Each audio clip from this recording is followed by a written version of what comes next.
Hey everybody, welcome back to my YouTube channel. My name is Teri Hunter. I'm an angel therapy practitioner, Reiki master, empowerment coach, and intuitive astrologer. And I'm here today to talk about this week's full moon, partial lunar eclipse in Taurus. This is very significant energy that's happening this week. And it's going to usher in a whole new chapter of dynamics that's going to happen for all of us around the world. And many of us will feel it here in the United States very strongly. First, let me start off saying that today is November 17th. And as I speak, we have Mars in Scorpio opposing Uranus in Taurus. Uranus rules unexpected things. It rules liberation, freedom, lightning, anxiety, explosions, the unexpected, shocking events, things that people can't imagine.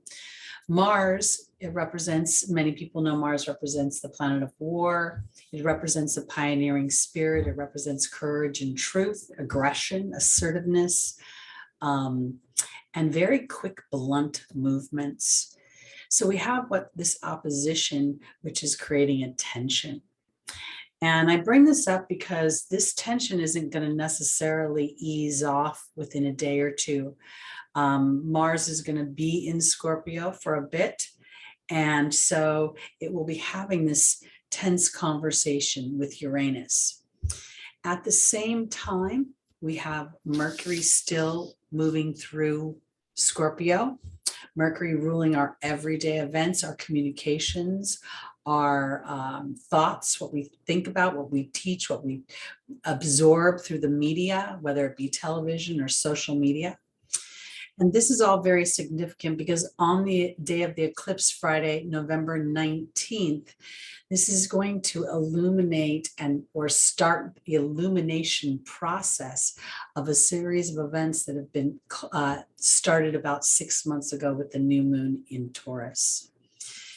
Most of the astrologers that have been talking about this eclipse have been focusing in on dynamics that have to do with our food supply and things like that. But I kind of want to give you a different take on it because living in the United States as I do, this lunar eclipse falls directly on the President of the United States' sun, as he is a 27-degree Scorpio sun, and he has a 28-degree Scorpio Venus. This is dramatically going to affect his chart, his life, and it will bring an illumination. And as a result, it's going to affect all of us because he's running our country. So I want to sort of chat a little bit about what I think is coming up, because Venus rules our food and our money, which is absolutely coming into play, money. Scorpio ruling other people's money, Taurus ruling the money that we make ourselves. But the other thing that Venus rules and Taurus rules is history. And I think this is a very interesting dynamic because I think this is coming into play. The President of the United States has what they call a 12th house Scorpio stellium. He has Mars, Venus, the Sun, and Mercury, all in the 12th house of Scorpio. Scorpio rules power and control. The 12th house rules things that are behind us, things we don't see, things it rules hospitals and laboratories and research. It is in the opposite of the 6th house, which rules our health. It also rules ancestors and past lives and the connection between the veil between here and there. And Scorpio rules that as well. So this is a very powerful energy for our president in this 12th house, having not only having right now transiting Mars, Mercury, and the Sun in Scorpio, but now this eclipse is going to bring in some events that I think are going to have historic ramifications. And so I want to I'm doing this video because I think it's important for all of us as balancing energies on the planet to walk consciously through these astrological dynamics. Because as we move into 2022, there's a couple of aspects that are happening. Pluto, the planet of death and rebirth, is transiting to a point where it's going to meet the United States of America's natal Pluto point. That's February 2022, just a few months away. And this president has aspects that are going to affect him in a way that I think Venus is going to affect our money, as she is going to be in his personal natal chart. This Venus aspect is going to influence money and pleasure, and how he rules those things, and how he rules his historic choices. So while I say all these things, I think that it's important to expect the unexpected in some respects. I think information will come to light that maybe was unseen or unknown. It may be research that has taken place that reveals things that otherwise had not been discovered, all relative to the events of 2020 and 2021. In addition to this eclipse that's happening, and again, eclipse is full moon's culmination of something, the illumination of something that's been planted in the dark, and the idea that every ending has a new beginning. So from my perspective, as an intuitive astrologer, I feel like we're coming up against some of the transformational choices between trusting our guts and trusting what we're hearing and what we're seeing and what's being told to us. I feel like it's important to pray for balance through this whole time, because I think that there will be an awakening. Many astrologers have been talking about the Saturn-Uranus square that has been the dominant aspect of 2021. Again, Uranus representing liberation and freedom. Saturn representing restriction, government, control of authority in that respect. So we've got this kind of colliding of dynamics. We've got this full moon that not only is going to affect each one of us, and I could go through the individual signs and do a reading for them, but I think that it's important to address how this is going to affect the president of the United States, because he's the person making all the decisions for the rest of us. And we can get into Congress and blah, blah, blah, and all those other things. But ultimately, I'm just talking in broad pictures. What happens to him happens to all of us. So as you walk through this coming week and the events in the news become somewhat stifling and somewhat shocking, I feel like it's important for each of us to see how we can be of an intentional vibration moving forward. Because it can be very easy to get swallowed up in the injustice, and in the injustice, inadvertently perpetrate injustice, either by not listening to another person's point of view or being so incensed that we inadvertently perpetrate the very thing that we are so appalled by. These are times that are going to be polarizing for our consciousness.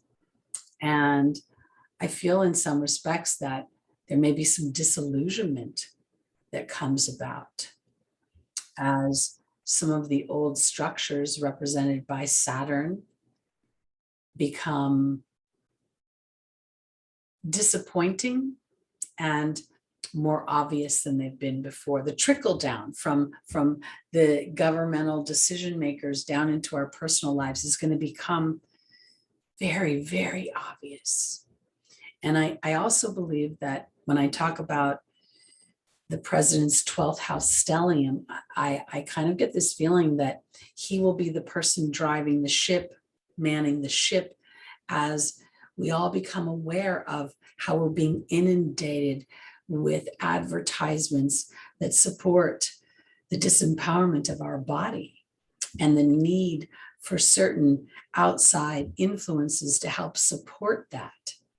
And then as we start to pay attention to what we have not paid attention to before, we'll see that it's a slippery slope, that one thing may lift our depression, but then it trickles into feeling tics when I'm walking down the street or dealing with other people, which then affects my work life, which then affects my self-confidence, which then takes me right back to where I started when I started with my mental health regime. So this video, well, it's going to be entitled a Lunar Eclipse type phraseology. I haven't quite figured that out yet. It's so much bigger than just one event. It's the culmination of one cycle of events that's leading to a natural beginning of illumination, of how on some level we've all been like children sitting in the back seat of the car, not paying attention to where we're driving, and then suddenly realizing that we are going the wrong direction. And instead of feeling more freedoms, more enjoyment, we're going to feel more oppression in one way or another. And Taurus rules food, so that may come in the form of unavailable products. That may come in the form of finding out that our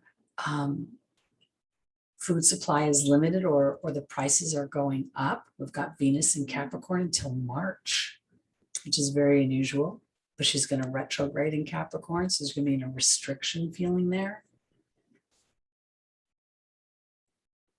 And at the same time, we have the Saturn-Uranus square that's going to become exact for the third time December, right between Christmas and New Year's, the 26th of December here. So we're going to feel this sort of almost like waves coming at us of illuminations and disappointments, of thinking that decisions were being made that would benefit us, and they end up being business deals that don't necessarily benefit us. So to sort of wrap this up, I don't want to be disheartening. I want to be aware. I want to be the lighthouse in the midst of the storm, because there are people that thrive in the midst of chaos, and having an awareness that history repeats itself, not to pull the rug out from underneath us, but to offer us new choices. And I see in our president's chart an opportunity to make choices that are karmically aligned to him. He has chosen to be in this place at this time to make choices of a higher vibration. And whether or not those choices will be made, we still don't know. But there will be an illumination of choices, both behind closed doors and under open doors.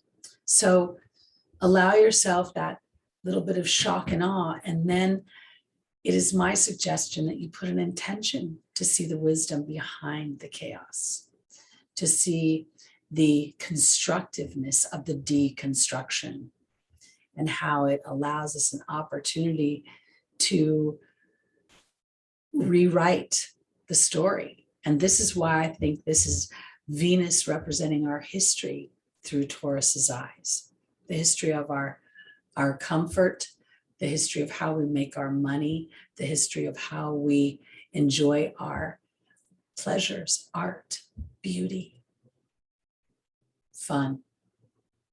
So I hope this was helpful in some ways. I feel a little bit like I'm waving a bit of a cautionary flag here today, but I feel that's true. And it's going to require a sense of knowing that there's going to be people who aren't going to watch astrology, and they're not going to know about these challenging dynamics. And they're just going to feel pissed off. and they're going to feel ripped off, and they're going to feel like they've worked so hard for what? And as a tribe, as somebody who's spent this much time watching this video, it's your opportunity to be of service by remembering that every dark side has a light side, and that they work together as a yin and a yang. And I hope you will help yourself and others by seeking out the light, inviting in the light during this time. Again, my name is Teri Hunter. I'm an angel therapy practitioner, intuitive astrologer, Reiki master, and empowerment coach. If you'd like to book a reading with me, my information is below in the description, and I am available. And I will be back. I'm having a bit of challenges with my computer, but I've ordered a new one. Hopefully it's not sitting out to sea on a ship waiting to be unloaded. Fingers crossed. See you soon. Bye-bye.